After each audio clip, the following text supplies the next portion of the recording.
안녕하세요. 저는 세 아이를 키우는 대한민국의 40대 중반 여성입니다. 3대째 기독교 신앙을 가진 집안에서 자라 신앙을 우선순위에 놓고 살고자 애쓰고 있습니다. 지난 몇 주간 저는 제 인생의 가치 기준이 송두리째 흔들리는 충격 속에 살았습니다. 저는 대학 입학 후 학회라는 소모임에서 사회과학을 공부했습니다.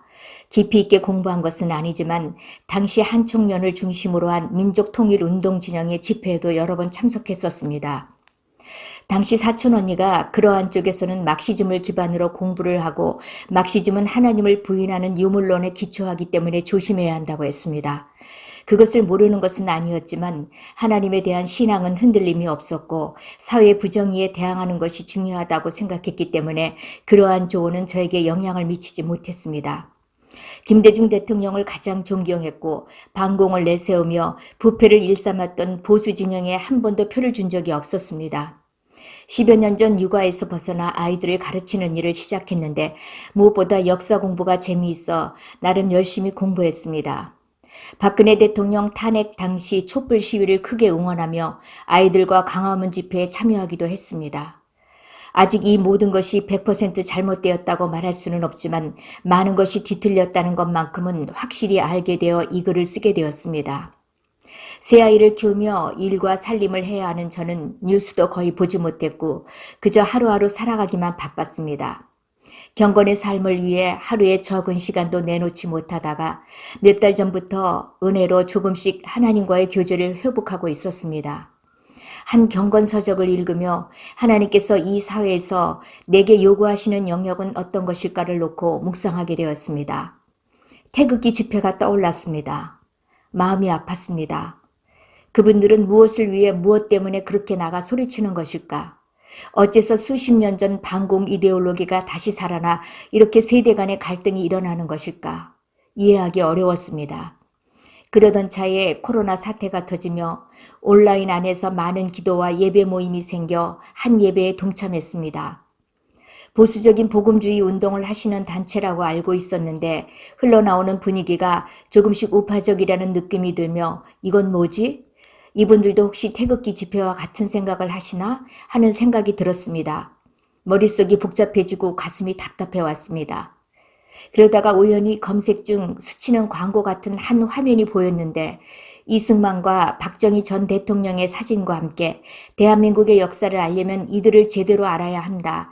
그러한 문구가 있었습니다. 아, 이건 또 뭐야 하며 무시했지만 몇 번씩 그 잔상이 머릿속에 남아 떠올랐습니다. 이래저래 며칠 괴로운 심정을 안고 평소 신앙을 나누던 집사님과 대화하게 되었고 그분께서 편견 없이 책을 읽어보라고 권해주셨습니다. 청년 이승만과 같은 책과 함께 바쁘니 이런 영상도 함께 보면 좋겠다며 이영훈 교수님 영상을 보내주셨습니다. 그 말 많았던 반일 종족주의와 관련된 내용이었습니다. 아, 내가 여기까지 왔다니 충격적이면서도 혼란한 마음이 혼재했습니다. 그래, 한번 드러나 보자 하고 밤에 설거지하며 잠자리에 들기까지 1.5배속으로 몇 강의를 들었습니다. 비판할 만한 거리를 찾기 위해 촉을 세우고 들었습니다. 그래도 그 안에 큰 공감이 가는 몇 가지들도 있었습니다. 이승만 학당이라는 명칭이 의아하기도 했습니다. 그러다가 카톡 기도방에 올라왔던 히스코리아 2호 목사님의 이승만 강의를 듣게 되었습니다. 처음에는 정말 그분이 그렇게 똑똑하셨나? 정말 그렇게 하나님을 깊이 만나셨나? 하며 의아해했습니다.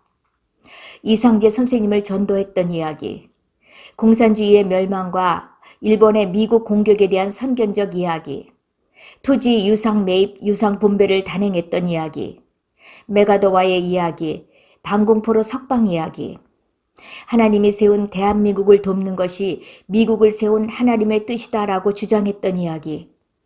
도무지 처음 듣는 이 이야기들이 너무나 믿기지 않았습니다. 이게 정말인가?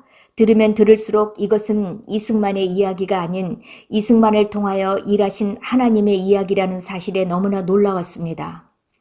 동시에 너무나 두렵고 혼란스러웠습니다. 이렇게 놀라운 이야기를 나는 어찌하여 알지 못하였는가?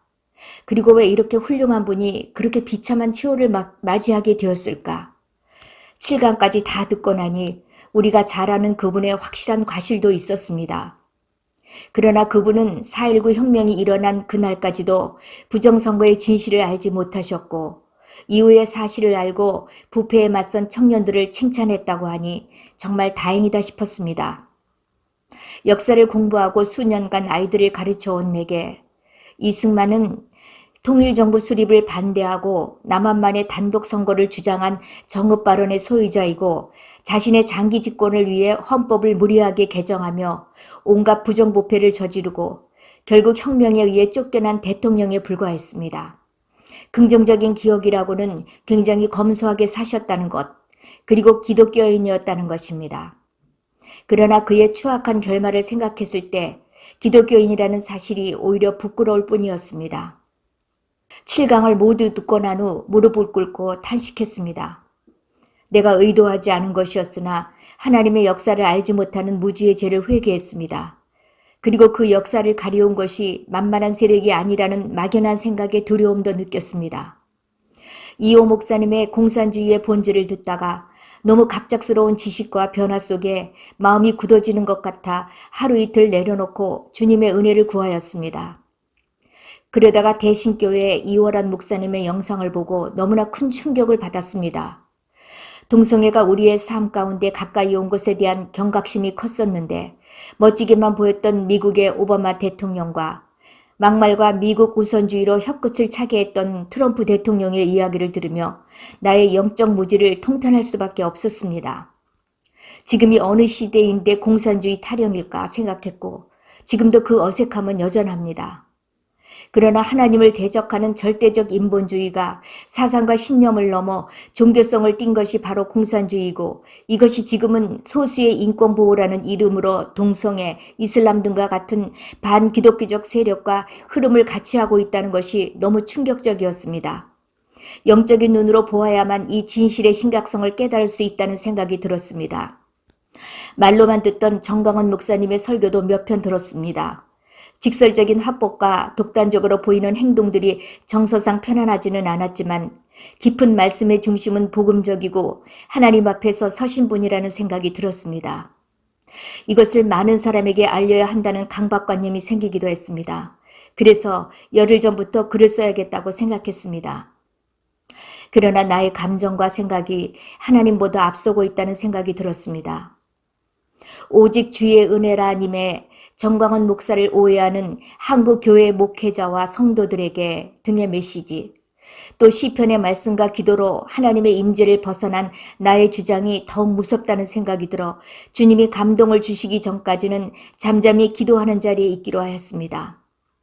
그렇게 며칠을 보내며 나의 힘으로 할 수 있는 일은 아무것도 없다는 사실을 인정하고 요동치는 제 마음을 주님 앞에 내려놓고자 하였습니다. 이제는 평온한 마음으로 며칠 동안 고민하며 조각조각 쓰던 글을 정리하려고 합니다.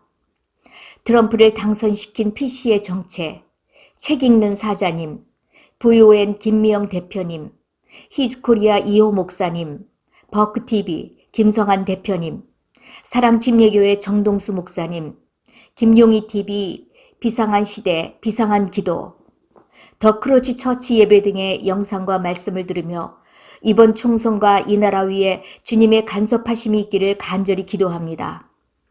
우리 교회가 깨어서 온 세상 만물을 다스리시는 하나님의 관점을 갖기를 기도합니다. 우리는 모두 연약합니다. 지극히 연약한 죄성에 너무나 쉽게 휘둘리는 우리들입니다. 그러나 우리를 있는 그대로 받아주신 예수 그리스도의 긍휼과 은혜, 우리는 그 은혜로 살았고 이제 그분과 함께 살아갈 수 있는 특권을 받은 사람들입니다.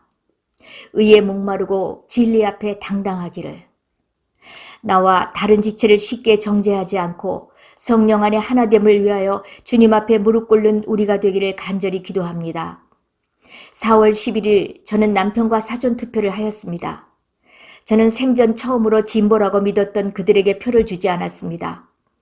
미국의 많은 복음주의 기독교인들이 트럼프를 좋아해서가 아니라 성경적 가치를 구현하는데 힐러리보다 낫다고 생각했기에 표를 주었던 것처럼 저는 우리 아이들이 살아갈 이 땅이 성경의 가치를 자유롭게 말할 수 있는 신앙의 자유가 보존되는 나라가 되기를 간절히 바라고 기도합니다.